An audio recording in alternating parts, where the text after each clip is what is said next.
ಅಮೆರಿಕದಲ್ಲಿ cargo ವಿಮಾನವೊಂದು ಅಪಘಾತಕ್ಕೀಡಾಗಿದೆ.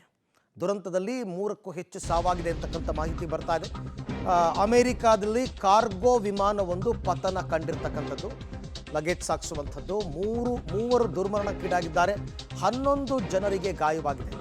ಕೆಂಟಕಿಯ Louisville ಏರ್ಪೋರ್ಟ್ನಲ್ಲಿ ನಡೆದಿರ್ತಕ್ಕಂತಹ ಘಟನೆ. ವಿಮಾನ ಪತನಗೊಳ್ಳುತ್ತಿದ್ದಂತೆ ಸಹಜವಾಗಿ ಕಂಪ್ಲೀಟ್ ಬೆಂಕಿ ಹತ್ಕೊಳ್ಳುತ್ತೆ. ವಿಮಾನ ಪತನದ ಭೀಕರ ದೃಶ್ಯ ಮೊಬೈಲ್ನಲ್ಲಿ ಸೆರೆಯಾಗಿದೆ. ಕಾರ್ಗೋ ವಿಮಾನವೊಂದು ಪತನವಾಗಿ 3 ಮೃತಪಟ್ಟಿರ್ತಕ್ಕಂಥದ್ದು ದೃಶ್ಯದಲ್ಲಿ ತಾವೀಗ ನೋಡ್ತಾ ಇದ್ದೀರಾ. ಪತನವಾಗ್ತಾ ಇದ್ದ ಹಾಗೆಯೇ ಬೆಂಕಿ ಹತ್ಕೊಂಡಿದೆ. 11 ಜನರಿಗೆ ಗಾಯ ಆಗಿದೆ. ಬಟ್ ಅವರೆಲ್ಲರನ್ನೂ ಕೂಡ ಈಗ ಪ್ರಾಣಾಪಾಯದಿಂದ ಪಾರು ಮಾಡುವಂತಹ ಪ್ರಯತ್ನಗಳು ಕೂಡ ನಡೆದಿದೆ. ನೋಡಿ, ನಾವೀಗ ಗಮನಿಸ್ತಾ ಇದ್ದೀರಾ, ಅಮೆರಿಕದಲ್ಲಿ ಭೀಕರ ವಿಮಾನ ಅಪಘಾತ, ಅಂದರೆ ವಿಮಾನ ಪತನ, ಕಾರ್ಗೋ ವಿಮಾನ ಒಂದು ಪತನ.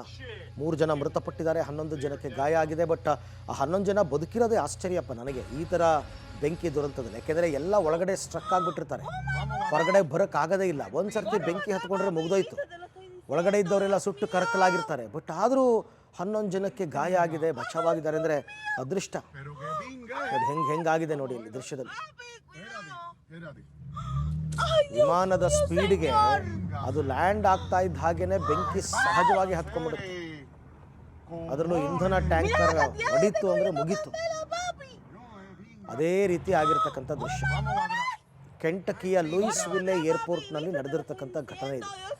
Louisville airport. Pero que pingue. Vamos a ver.